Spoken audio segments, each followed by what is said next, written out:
두 번째 열쇠, 비전. 1. 꿈의 리트머스. 꿈은 상당한 힘을 가지고 있다. 꿈은 균형치가 되어서 시련 속에서 흔들리더라도 곧 중심을 잡게 한다.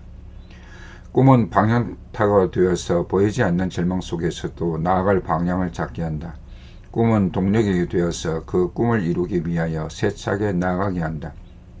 꿈을 갖는 것은 정말 중요한 일이다. 미국의 작가 나다니엘 호손의 큰바위 얼굴이라는 소설에서는 꿈의 중요성을 말한다. 정말 품격이 있는 큰바위 얼굴을 바라보면서 자라나 살아온 어니스트는 말년에 보니 그의 얼굴이 큰바위 얼굴을 닮아 있었다.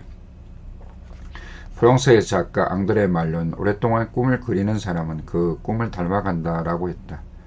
그러므로 꿈을 갖는다는 것은 그의 삶의 방향을 결정하는 일이다. 계란을 독수리가 품어도 계란에서는 독수리가 아니라 병아리가 태어난다. 독수리의 알을 닭이 품는데도 태어나는 것은 독수리다. 이처럼 인생은 품는 꿈을 따라서 이루어지게 된다. 모든 꿈이 다 의미 있고 가치 있는 것은 아니다. 열심히 수고하여 꿈을 이루었는데 그 꿈이 무의미한 것이라면 참 안타까운 일이다. 그 꿈을 이루는 과정에서 다른 사람들에게 피해를 줄 수 있다. 그 꿈이 이루어진 결과가 다른 이들에게 해를 끼치는 것일 수도 있다. 하지만 하나님의 게임 체인저가 가진 꿈은 수많은 이들을 살린다. 그의 꿈은 또 다른 이들에게 새로운 꿈을 갖게 한다. 때로는 소망하던 그 꿈이 결국 이루어지지 않고 삶이 끝날 수도 있다. 하지만 설령 그렇더라도 그 꿈을 위한 노력이 도리어 거룩한 영향력을 미칠 수 있다. 누구나 꿈을 품고 사는 것이 중요하다고들 강조한다. 하지만 정말 중요한 것은 좋은 꿈을 품는 것이다. 투명한 용액이 산성인지 알칼리성인지 구별이 안 될 때가 있다. 산성과 알칼리성을 구분하지 않고 사용하면 낭패를 볼 수 있다. 그렇다고 이를 확인하기 위하여 마셔볼 수는 없다. 산성과 알칼리성을 구분하려면 리트머스 시험지를 활용하면 된다. 리트머스 시험지가 빨갛게 변하면 산성, 파랗게 변하면 알칼리성이라는 것이 증명된다. 마찬가지로 꿈은 세 가지로 구분할 수 있다. 작은 일, 욕망. 내 몸속에는 콜라가 흐른다. 지금은 IT 기업 애플이나 아마존이 기업 브랜드 가치에서 1등을 다툰다. 그러나 꽤 오랫동안 이들 기업을 누르고 브랜드 가치 1위를 차지하던 브랜드가 있다. 바로 코카콜라다.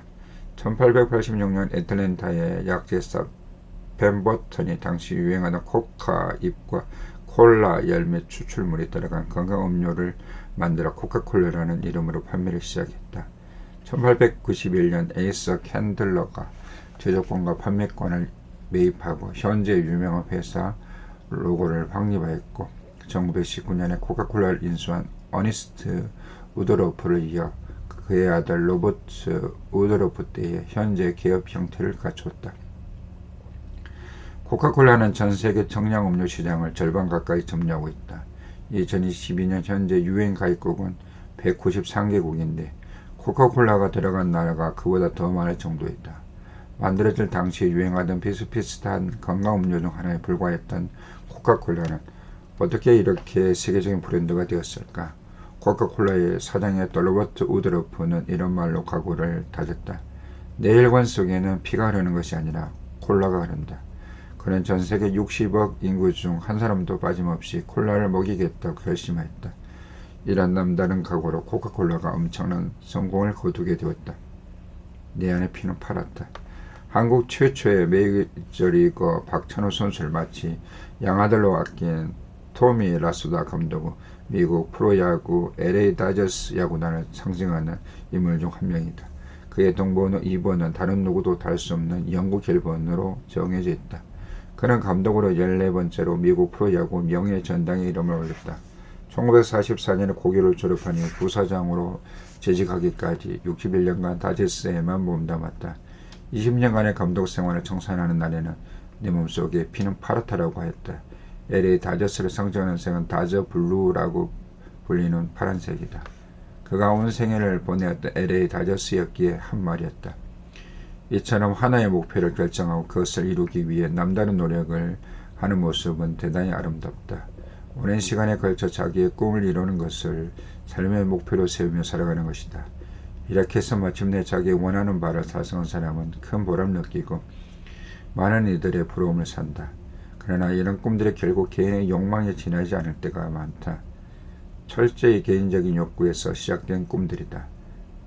자기를 위해 욕심을 채우려고 노력하는 것이다. 꿈이라고 말은 하지만 결국은 욕망에 지나지 않는다. 이러한 개인적인 욕망과는 차원이 다른 꿈이 있다.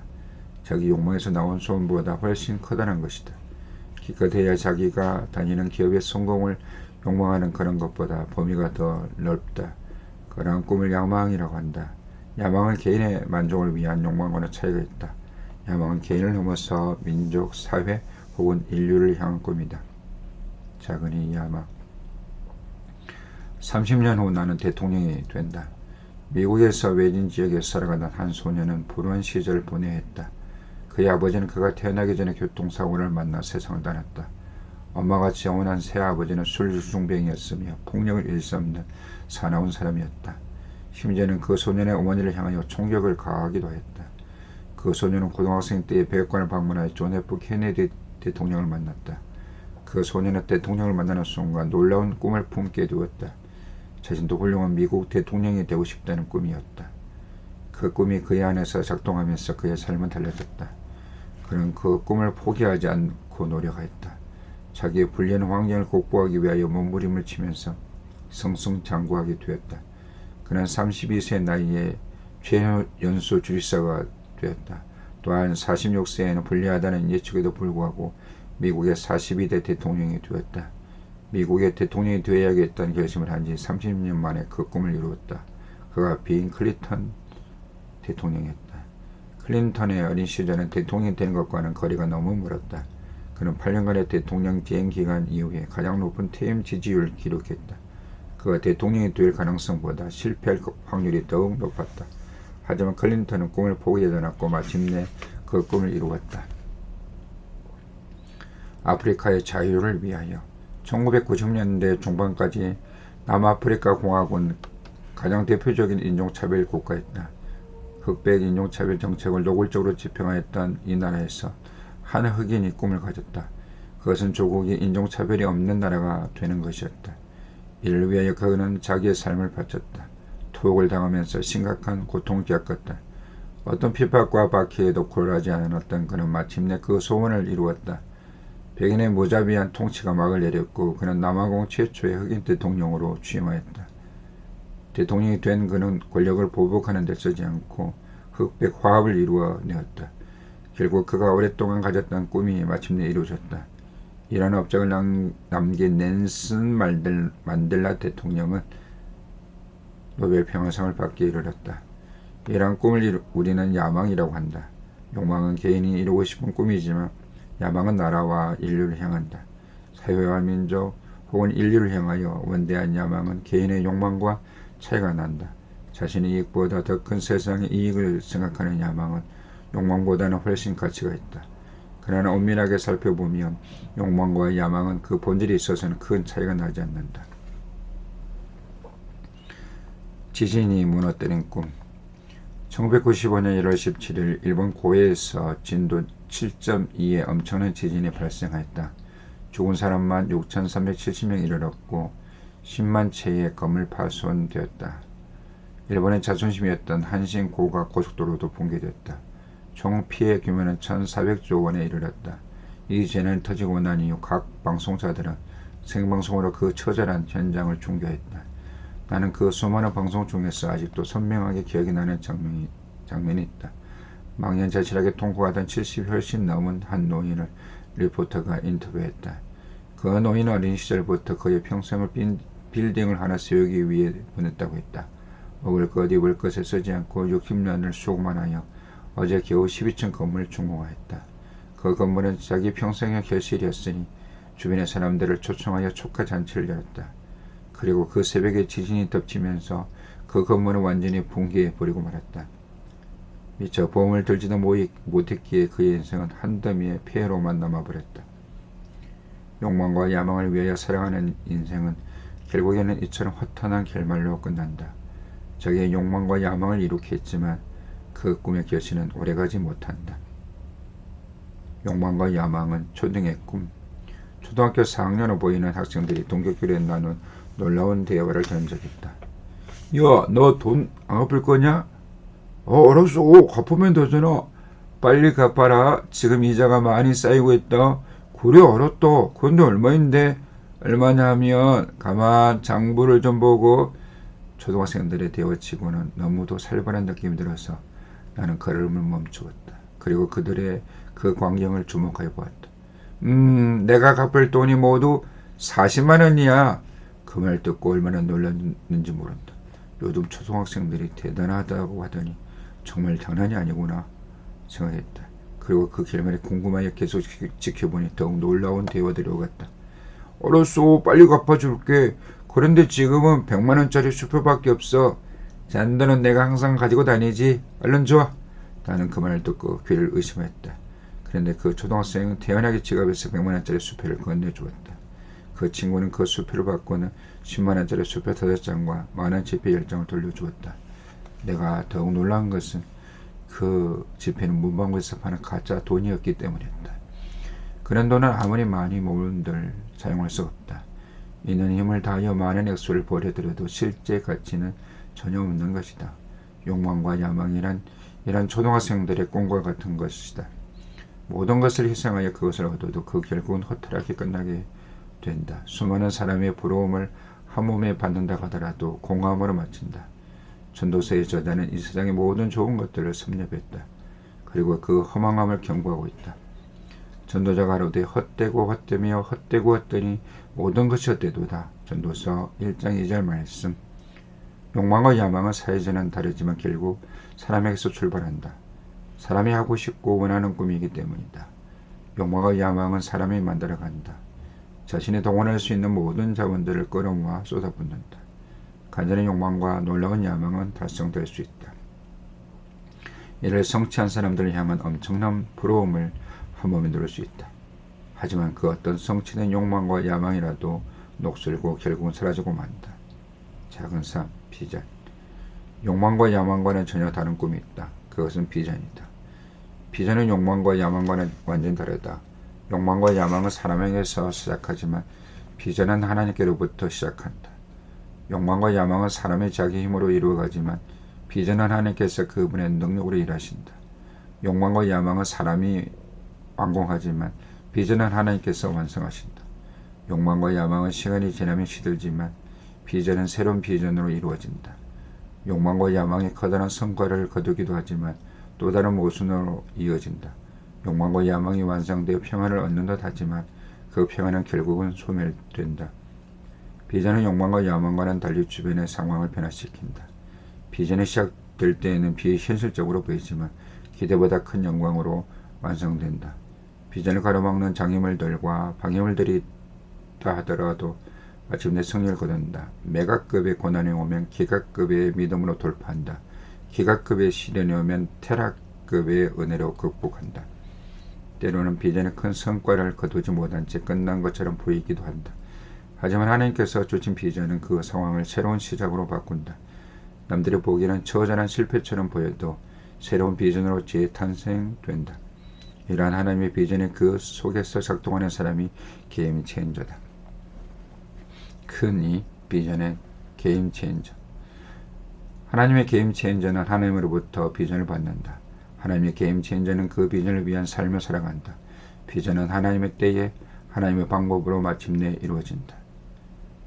하나님의 사용 설명서. 첨단 전자제품에는 이전에 볼 수 없었던 특이한 기능들이 첨가되어 나온다. 그러한 기능들을 제대로 활용하려면 사용설명서를 꼼꼼하게 살펴보아야 한다.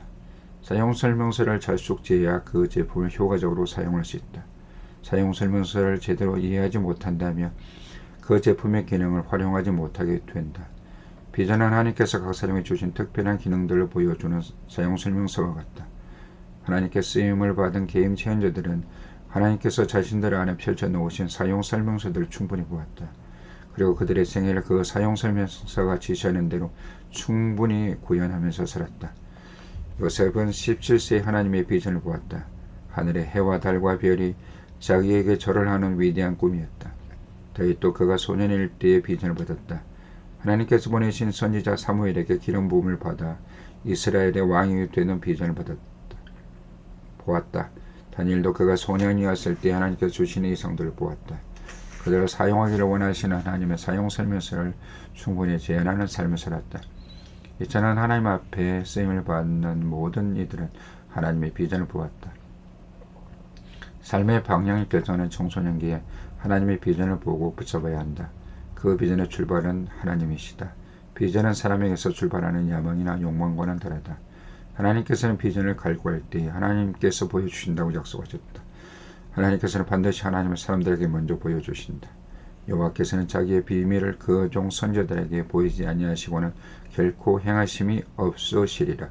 아모스 3장 7절 말씀. 하나님께서는 구하는 자에게 응답하시며 하나님의 소원을 보여주신다. 너는 내게 부르짖으라. 내가 내게 응답하겠고 내가 알지 못하는 크고 비밀한 일을 내게 보이리라. 예레미야 33장 3절 말씀. 누구든지 친한 사람에게는 자기의 생각과 뜻을 나눈다. 친한 만큼 자세하게 말한다. 하나님과 친밀하게 지내는 이들에게 하나님께서는 그분의 비전을 보여주신다. 그러므로 하나님의 게임 체인저로 쓰임을 받으려면 하나님과 깊은 사귐을 가져야 한다. 하나님과의 충분한 교제 속에서 하나님께서는 하나님의 비전을 보여주신다. 한 사람이면 충분하다. 한 사람은 세상을 충분히 바꿀 힘을 가지고 있다. 꿈은 사람을 불붙게 하여 움직이게 하는 힘을 지니고 있다. 꿈을 가진 사람은 현재를 살지 않고 미래를 바라보며 그 미래를 만들어간다. 그러나 꿈이라고 해서 모두가 같은 꿈이 아니라고 앞서 말했다. 다시 말하지만 욕망과 야망은 사람에게서 시작하여 사람으로 끝나게 된다. 욕망은 자기 개인의 만족을 위하여 개인적인 소유, 획득, 성취를 꿈꾼다. 야망은 자기 개인이 아닌 사회, 국가, 인류를 대상으로 사회 정의의 실현을 꿈꾼다. 욕망과 야망은 사람에게서 시작하고 사람이 이루어 가기에 무한대의 노력을 요구한다. 욕망과 야망을 성취하려고 엄청난 노력하여 마침내 이루어도 결국 허망하게 사라져버린다. 비전은 사람이 가지는 것이 아니라 하나님으로부터 받는 것이다. 비전은 하나님께서 시작하시고 하나님께서 완성하시기 때문이다. 비전은 자기 자신만 만족하는 것이 아니라 그 주변까지 변화시킨다. 게임 체인저는 하나님께서 주신 그 비전에 사로잡혀 하나님께서 이루어 가시는 소원으로 산다. 그 사람이 어떤 조건과 상황에 처해 있는가는 전혀 중요하지 않다. 하나님의 비전을 이루는 데는 그러한 것들이 중요한 것이 아니기 때문이다. 비전을 품은 게임 체인저는 좌절과 절망과는 거리가 멀다. 그저 그 비전을 이루어 나가시는 하나님을 의지한다. 하나님께서는 각 사람에게 허락하신 특별한 재능들을 통하여 그 비전을 이루어 가신다. 하나님께서는 기도하고 고난 자에게 그를 통하여 이루실 비전을 보여주신다. 게임 체인저는 그에게 보여주신 하나님의 비전을 품고 살아간다. 하나님의 게임 체인저들은 하나님의 비전을 붙들고 살아간다. 지금은 단지 희망사항에 불과하며 현실성이 없게 보여도 잠시 후에는 이루어진다. 이를 지어 성취하시는 여호와께서 그 일들을 붙으시고 역사하시기 때문이다. 하나님께서 그 생애를 통하여 역사하시는 소원을 품고 살아간다. 그러한 소원을 품고 살아가는 이들을 통하여 하나님께서는 역사를 이루어 가신다. 비전은 하나님께서 시작하시고 하나님께서 이루어 가시는 영원불멸의 소원이다. 윌버포스가 발견한 비전. 윌리엄 윌버포스는 그가 25세이다 1874년에 예수님을 믿게 되었다. 그는 예수님을 영접하고 그리스도인으로서 무엇을 할 수 있을 것인가를 생각했다. 윌버포스의 꿈이 비전이 되는 것은 그 꿈은 자신에게서 나온 것이 아니었기 때문이다. 윌버포스는 원래 목회자가 되려고 했다. 자기의 장례를 두고 고민할 때 찾아간 존 뉴턴 목사님은 그에게 다른 길을 제시했다. 자네에게는 영국의 국회가 자네의 목양지이네. 그 말에 윌버포스는 목회자가 되려는 뜻을 내려놓았다. 그 당시에 영국은 노예 무역을 통하여 막대한 부를 촉촉하였다. 18세기 말 영국에서 아프리카 흑인을 강제로 노예로 만들어 유럽에 파는 노예 무역은 국가를 지탱하는 핵심 사회부였다. 당시의 노예 무역은 영국 국가 수입원의 3분의 1을 차지할 정도였다. 윌버포스는 이것이 하나님 앞에서 심각한 죄라고 생각하고 노예제도 폐지 운동을 하였다. 윌버포스는 자기 생각대로 하나님을 위하여 섬기고 싶은 소원을 포기했다. 윌버포스는 하나님께서 자기를 통해 이루시기를 원하시는 하나님의 소원을 보았다. 윌버포스는 하나님께서 자기에 보여주신 그 비전을 이루는데 자기 삶을 바쳤다. 윌버포스의 헌신. 노예제도를 폐지하기 위해 윌버포스는 정치인이 되려고 결심하였다. 이것이 진정한 비전이다. 비전은 단순히 어떤 직업인이 되는 것이 아니다. 비전은 특정한 지위에 올라서는 것이 아니다. 비전은 무엇을 할 것인가 하는 목표가 있어야 한다. 윌버포스는 30세인 1789년에 영국 국회의 하원 의원이 되었다. 국회의원이 된 윌버포스는 곧장 노예제도 폐지 운동을 했다. 당시 정치인들의 대부분은 노예 무역으로 재산을 쌓았다. 그 때문에 대부분의 국회의원들이 윌버포스에게 운동을 그만두라고 압박했다.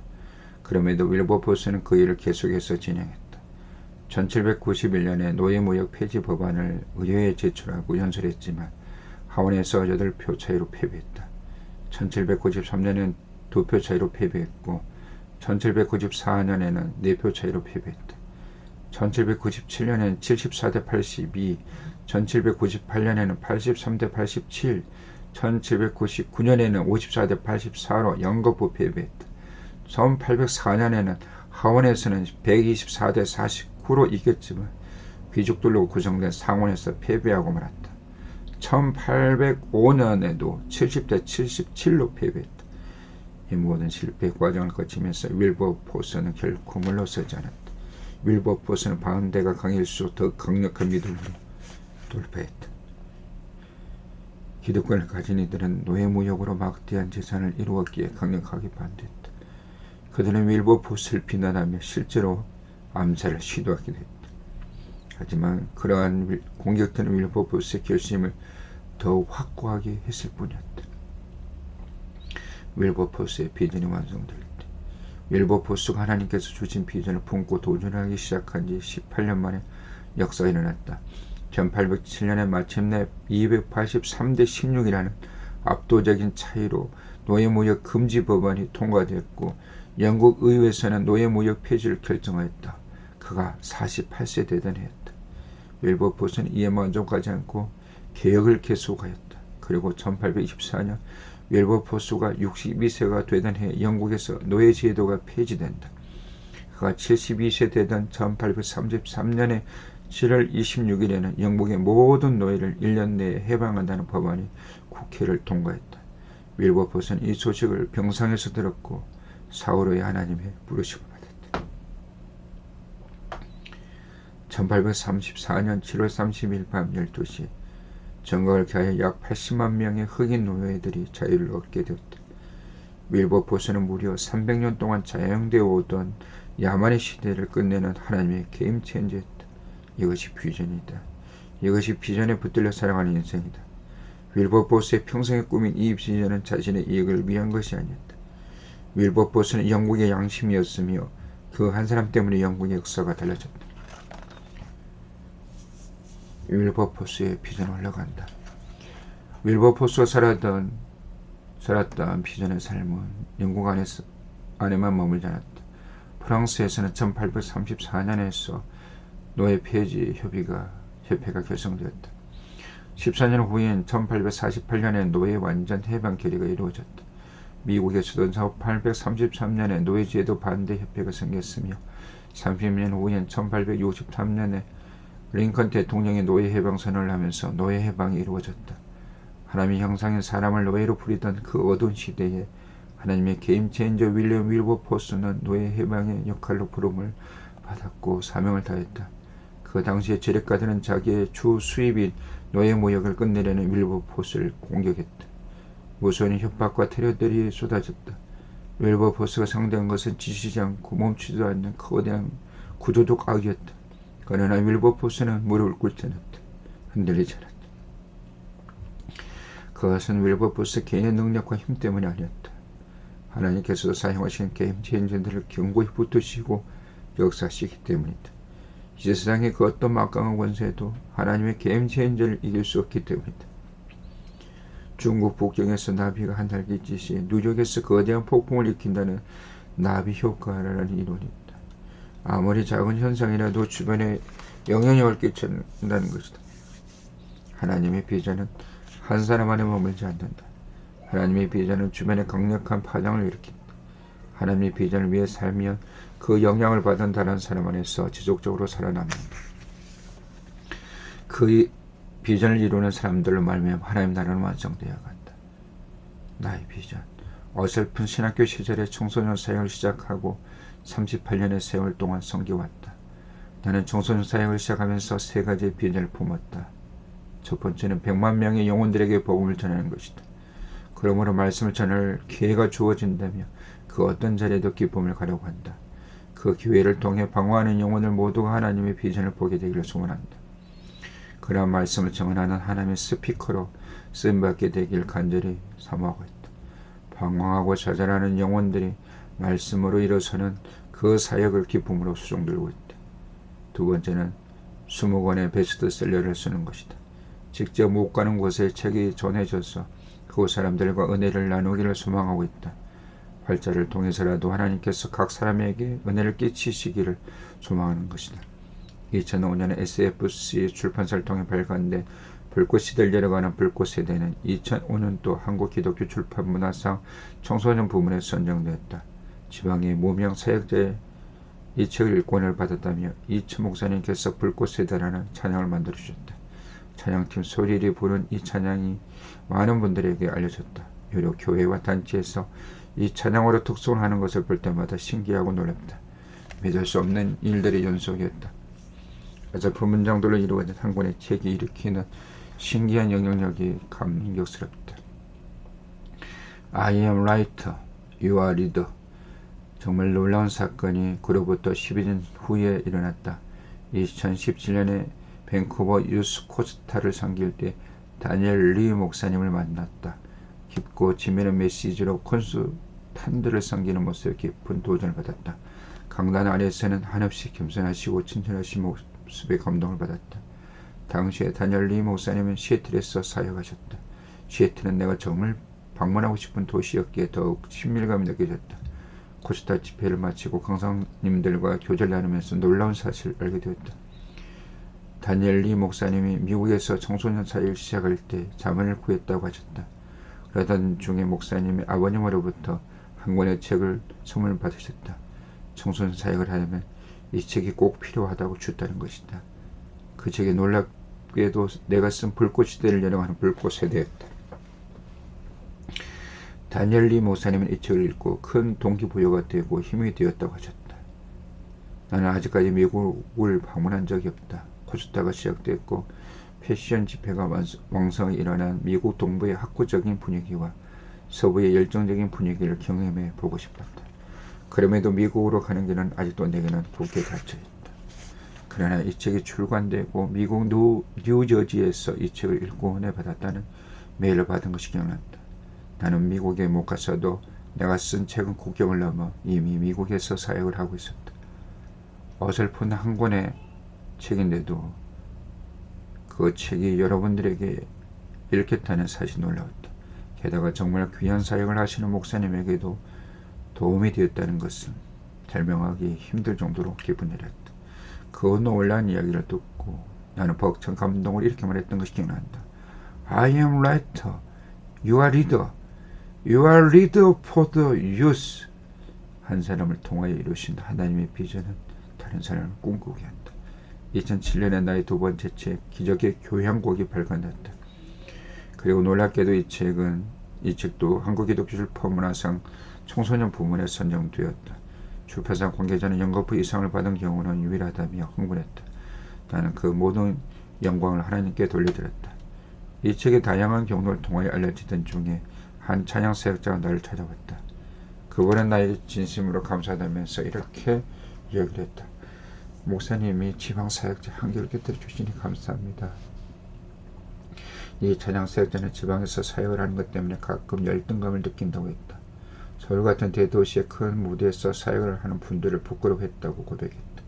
그런데 창원에서 사역에도 얼마든지 영향력을 줄 수 있다는 사실이 큰 힘이 되었다고 했다. 그 말을 들으면서 어디에서 사역하는 것보다 어떻게 사역하는가가 중요함을 다시 확인했다. 2018년 출간한 예수 심장은 출간과 동시에 세계 부문 베스트에 올랐고 2021년 출간한 메타버스 교회학교는 8월 기독교 서적 베스트셀러 1위에 올랐다. 하나님의 비전을 이루고자 하는 간절한 소원을 가지면 하나님께서 반드시 역사하신다. 300명의 크리스찬 리더를 세우는 비전. 각계각층에서 활동한 복음의 일꾼들을 훈련, 양육을 시키는 소원을 가지고 있다. 온갖 악이 가득한 사회 각 영역에서 공의를 강물같이 흐르게 할 지도자들을 배출하는 것이다. 16년 전 고등학교에서 내게 성경 수업을 듣던 화평이가 텔레비전에 출연했다. 서해안에 흩어져 있는 26개 성을 찾아다니며 섬기는 공중보건의 활동을 소개하는 프로그램이었다. 섬에서 살기에 병원 혜택을 받지 못하는 환자를 돌보는 것이 공중보건의의 역할이다. 화평이 공중보건의가 되어 봉사하는 모습이 공중파 텔레비전에서 방송됐다. 그 프로그램을 보면서 나는 하나님께서 일하시는 영광스러운 모습을 침감하면서 있었다. 16년 전 화평이는 학교에서 맹문대화를 진행하게 될 유력한 기대주였다. 그의 어머니는 매월 모이는 학부모 기도회에 항상 참석해 뜨거운 기도로 보냈다. 그의 아버지는 교목 사역을 하는 나에게 다방면으로 위로해 주셨다. 화평의 소원은 의대에 진학해 의사가 되어 의료봉사를 하는 것이었다. 그런데 그 하나님께 주신 소원대로 마침내 의사가 된 것이다.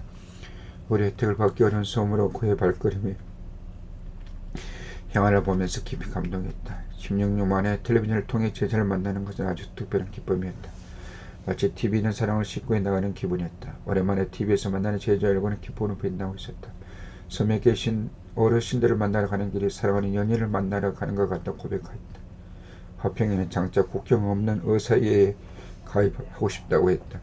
그는 재난과 불량 지역에서 고통당하는 이들을 돕고 싶다는 소원을 말했다. 그것이 자기를 의사로 만드신 하나님의 뜻이라고 말했다.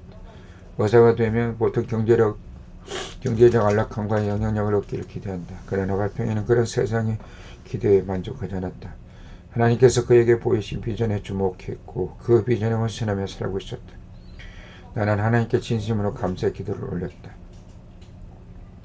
꿈의 묘목이 믿음의 거목으로 16년 전에 심은 비전의 씨앗이 뿌리를 뽑고 줄기를 펼쳐 열매를 맺고 있었다. 지난날의 꿈의 묘목이 이제는 믿음의 거목으로 결실을 하고 있었다.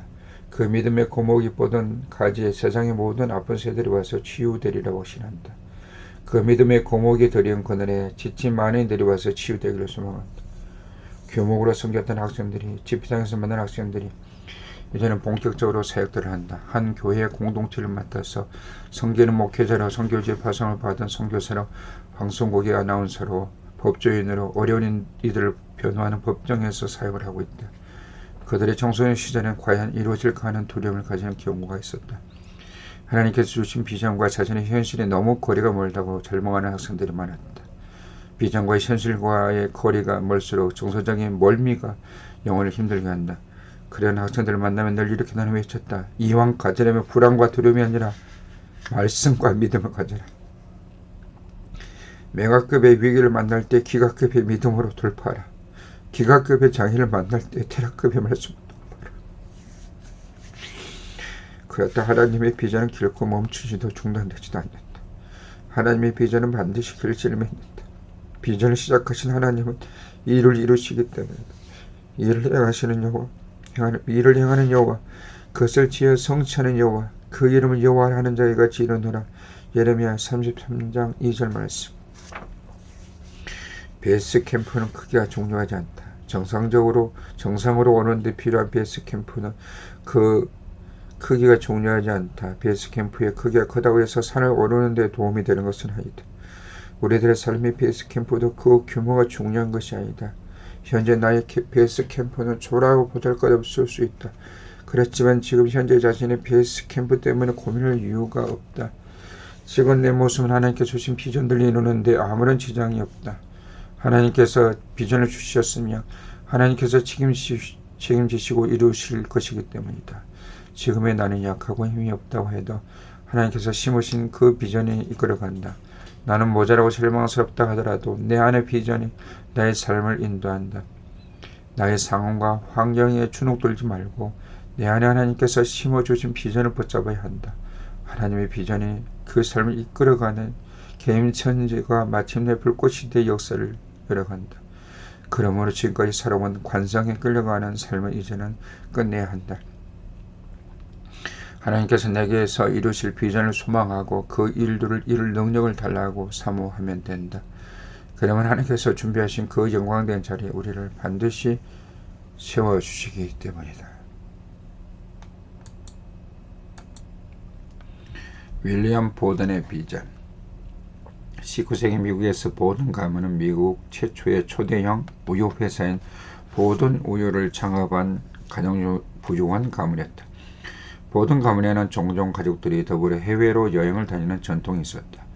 중동으로 여행을 갔을 때에 소녀 윌리엄은 중동의 이슬람 교도들을 보았다. 이슬람 교도들을 보게 되었을 때 그의 마음에 깊은 감동이 있었다. 그는 복음을 모르는 영혼들을 바라보며 슬프고 아픈 마음을 갖게 되었다. 그는 이것이 하나님께서 주신 마음이라 생각하고 기도했다. 그는 선교사가 되기로 결심을 하고 자신의 성경 뒤 표지에 이런 글귀를 썼다. 지체하지 않는다. 그리고 얼마 후 그는 부모님에게 자기 속에서 자라는 비전에 대해 이야기를 했다. 하나님께서는 제가 선교사가 되기를 원하십니다. 제가 이방인들에게 그리스도의 복음을 전해주기를 원하십니다. 하지만 윌리엄의 부모님은 이를 기쁘게 받아들이지 않았다. 그들은 가문이 자랑스럽게 여기는 모든 낙농업 회사를 윌리엄이 상속해 주기를 바랐기 때문이다. 그래서 윌리엄을 예일대학교에 입학시켰다. 명문대학에서 오동생들과 공부하며 마음이 회사 경영으로 돌아오리라 생각했다. 하지만 윌리엄은 예일대학교에 입학한 후 본격적인 캠퍼스 사역을 시작했다. 대학 내에서 예수님을 영접하지 않은 학생들을 찾아다니며 전도하기 시작했다. 도시 빈민 구제 활동에도 앞장섰다. 성경 공부 프로그램을 캠퍼스 내에서 만들어 설교하고 성경을 가르쳤다. 그리고 예일대학교를 졸업할 때에 그는 자신을 향하신 하나님의 부르심에 확신을 가졌다. 특히 윌리엄은 중국 내 무슬림들을 위해 사역하려는 비전을 갖게 되었다. 윌리엄의 확고한 비전을 들은 그의 부모는 단호하게 반대했다. 만일 네가 선교사가 된다면 너에게 물려준 모든 것을 도로 찾을 것이다. 이후로 단 한 푼도 금전적으로 도와주지 않겠다. 그럼에도 윌리엄 포드는 그 비전을 포기하지 않았다. 그는 하나님께서 자신을 택하셨고 자신과 함께 계신다는 확고한 믿음이 있었기 때문이다. 그는 엄청난 재력을 가진 부모님의 도움을 받지 않고 혼자 힘으로 선교비를 마련했다. 그리고 자기에게 주신 하나님의 비전을 따라 중국의 무슬림들에게로 가기로 했다. 선교 전략을 세우던 중에 그 사역을 위해서는 아랍어를 배우는 것이 필요하다고 생각했다. 그래서 이집트에서 아랍어를 공부하기 위해 이집트의 카이로로 떠났다. 윌리엄은 집으로 보낸 편지에 이렇게 썼다. 나는 일상을 전도 사업과 그 일에 대한 준비에 바치겠습니다. 물러설 수 없는 비전. 이집트에 도착한 윌리엄 포드는 아랍어 공부에 전념했다. 1년 정도의 공부 후에는 중국에 들어갈 수 있을 것이라고 생각했다. 열악한 환경에서 아랍어를 공부하면서도 윌리엄은 기쁨이 넘쳤다. 낙농업 가문의 후계자로 부유한 삶을 사는 것에 미련을 두지 않았다. 앞으로 하나님께서 행하실 일들을 생각하며 준비를 했다. 카이로에서 아랍어 공부를 시작한 지 4개월이 지날 무렵 몸이 이상 증세가 나타났다. 그의 건강 상태를 진찰한 의사는 뇌수막염이라는 병명을 진단을 내렸다. 뇌수막염은 19세기 말 당시의 의학으로는 치료할 수 없는 병이었다. 그는 한 달간 병마와 필사적인 싸움을 했다. 혹독한 그 투병 과정 동안에 그는 성경책에 그의 각오를 기록했다. 뒤로 물러서지 않는다. 윌리엄 포드는 뇌수막염 진단을 받고 나서 한 달 만에 숨을 거두었다.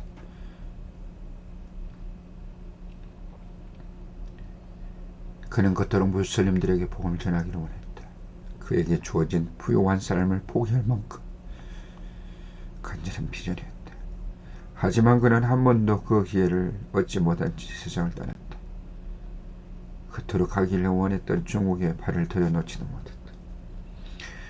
카이로에서 임종을 맞은 그는 이집트의 한 공동묘지에 묻혔다. 후회 없는 비전. 어떤 사람들은 그의 죽음에 대하여 이렇게 평가를 하기도 했다. 선교지에 가서 사역을 하기도 전에 사망한 것을 보면 그의 비전은 잘못된 것 같다. 선교지에도 못 가고 사망을 보면 그의 비전은 하나님으로부터 온 것이 아닌 것 같다. 어떤 사람들은 보든의 선택이 잘못된 것이라고 말하기도 했다. 그렇게 허망하게 죽느니 차라리 사업을 하는 것이 더 낫지 않았을까? 윌리엄의 유품이 그의 주로도록 그가 생전에 늘 가지고 있던 성경의 제갑장에는 세 번째 문장이 기록되어 있었다. 결코 후회하지 않는다. 1987년에 윌리엄 보든은 백만 장자의 가정에 태어났다. 1913년에 윌리엄은 26살의 나이에 초라한 자리에서 삶을 마쳤다. 자기가 아무리 유업을 잇대 하나님의 뜻에 따라 경영하는 것도 하나님의 사역이 될 수 있고, 경영을 하면서 다른 사역들을 지원할 수도 있다.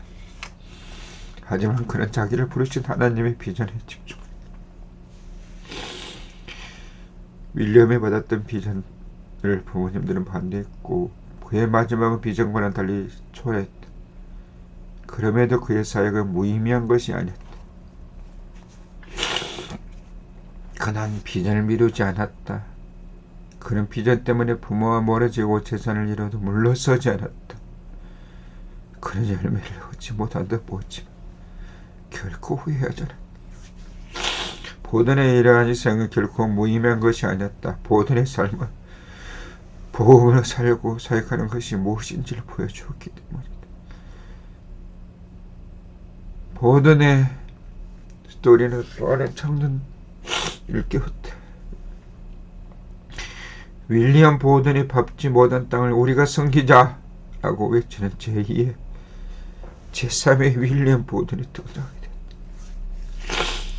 윌리엄 보든의 묘는 현재 이집트 카이로의 어느 뒷골목 공동묘지 안에 있다. 그의 묘는 사람들의 눈에 띄지 않는 외진 구석에 있다. 먼지가 잔뜩 묻은 그의 묘비에 새겨진 말은 놀라운 메시지를 전하고 있다. 윌리엄 보든 1887년에 태어나 1913년 그리스도에 대한 믿음을 떠나서는 그의 삶을 설명할 길이 없다. 하나님께서 주신 거룩한 비전이 때로는 이 세상에서 특별한 열매를 맺지 못할 수도 있다. 세상의 기준으로 볼 때에는 터무니없는 희생을 이길 수도 있다. 하지만 하나님의 나라에서는 결코 무의미한 것은 없다. 하나님의 은사와 부르심에는 후회하심이 없느니라. 로마서 11장 29절 말씀. 하나님께서 주신 그 비전을 위한 인생은 언제나 거룩한 열매를 맺는다. 비록 씨앗을 뿌린 그 사람이 거두지는 못할 수도 있다. 하지만 주의 이름으로 행하는 그 모든 일에서는 반드시 거룩한 영향력이 나타난다. 하나님의 게임 체인저는 그러한 진리를 믿기 때문에 결과에 연연하지 않는다. 우리가 알거니와 하나님을 사랑하는 자 곧 그 뜻대로 부르심을 입은 자들에게는 모든 것이 합력하여 선을 이루느니라. 로마서 8장 28절 말씀. 하나님의 게임 체인저는 철저히 자기 자신이 청지기임을 인식한다. 그 어떤 자기의 헌신을 내세우거나 주장하지 않는다. 하나님의 게임 체인저는 하나님의 사역에 자신이 부름받은 것만으로도 감사한다. 이와 같이 너희도 명령받은 것을 다 행한 후에 이르기를 우리는 무익한 종이라 우리 하야 할 일을 한 것뿐이라 할지니라. 누가복음 17장 10절 말씀. 현대는 자기의 꿈을 이루는 것을 최고의 목적으로 여기는 시대이다. 지금은 자기의 소원을 이루려고 무엇이든지 하려는 시대이다. 하나님의 게임 체인저는 이러한 시대 정신과 정면으로 충돌한다. 세상이 갈망하는 욕망과 야망을 못 얻어도 하나님의 게임 체인저는 절망하지 않는다. 오직 단 하나만의 목적인 하나님께서 주신 비전을 위한 삶을 살아간다. 하나님의 게임 체인저는 이를 위해 그 어떤 것들도 아끼지 않고 쏟아붓는다. 나의 달려갈 길과 주 예수께 받는 사명 곧 하나님의 은혜의 복음 증거하는 일을 마치려면 나의 생명을 조금 더 귀한 것을 여기지 하노라. 사도행전 20장 24절 말씀. 아멘. 하나님께서는 그러한 게임 체인저들의 헌신을 사용하셔서 시대의 문을 여신다. 아멘.